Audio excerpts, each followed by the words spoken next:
Hi, everyone. You have Chris and Eli here from Landlord Gurus. This is our second installment of our scary stories with Landlord Gurus. And today we're going to talk about something that happened a while in the past with Chris that left an impact, and it might be something that you've experienced or might want to know about. So, Chris, what happened? Yeah, well, it was definitely at the time it was scary just in terms of, the situation. So it was an evening. I got a call from one of my tenants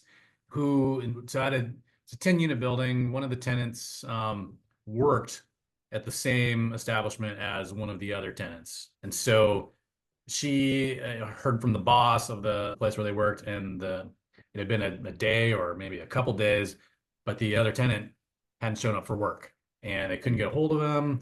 It'd been, like I said, probably it was a shift probably the day before, and this was the next day already. And they still hadn't heard from him, and maybe he was on the verge of missing a second shift.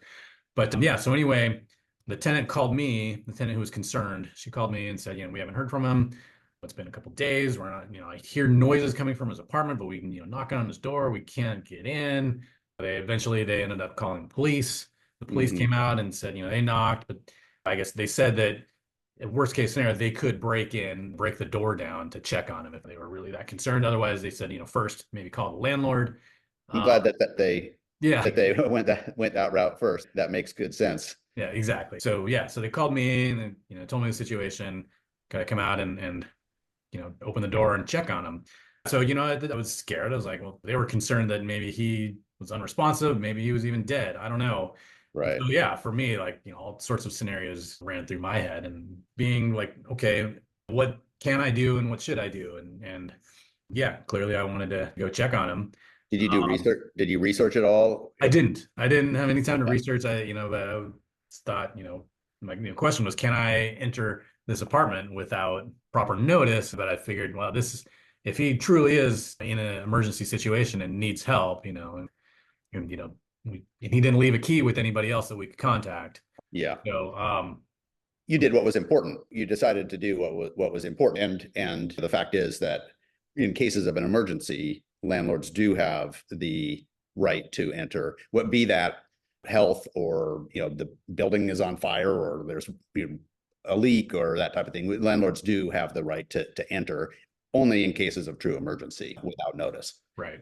Yeah. Right, yeah, and with having not researched, I just sort of went on a judgment call. But I think, like you said, it was probably the right decision and a protected decision as well. That I was okay doing it. Yeah.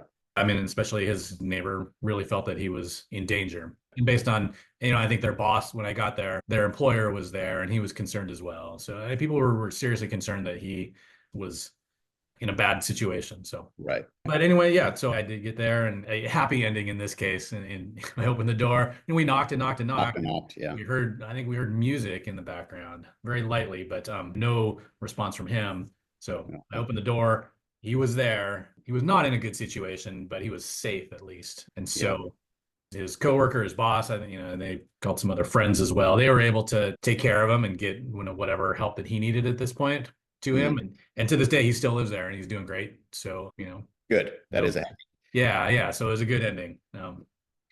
it brings up for me the question of how much and what kind of weather to put the tenants in where there's multifamily in contact with each other. Obviously, everybody had your phone number, so that was effective enough. But it's good when people do get to know each other, and brings up whether or not it might even be a good idea to set up an emergency protocol of some kind.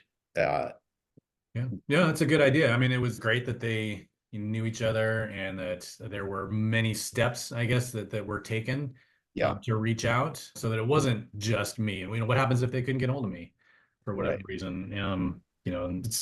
Sometimes we are concerned about tenants leaving their key with somebody else because then you end up with keys floating around that you might not know about. But in a situation like this, maybe it's not a bad thing to have. Someone else Well, has, the ability to access that place in case I wasn't around. so the application that I use has an emergency Yeah, contact, yeah, and so that's a good practice as well, is to have somebody that ideally local, right. that person is designated as an emergency contact. So if you're not doing that, that might be a good idea. Yeah, exactly. Okay, so happy ending on that one, but a scary situation right off. Definitely, yeah, I was scared in the moment. I've never had a tenant die on me before. No, I know that it happens, and it's one of those situations that I and guess you do need to know how to handle that, exactly. who to notify, what to do with their belongings. There are definite rules about how to deal with that. So, Exactly. Yeah. okay, maybe we'll do an episode on that. I don't know the answers to those things because fortunately I haven't had that happen either. Good. Yep. Okay. Thanks everybody for watching. And if you have any other ideas for content that we might make or stories of your own, please leave them in the comments. And please like and share and subscribe. If you subscribe, you'll get notifications whenever we put out a new episode. So thanks for watching, and we hope to see you again soon. Thanks, everyone.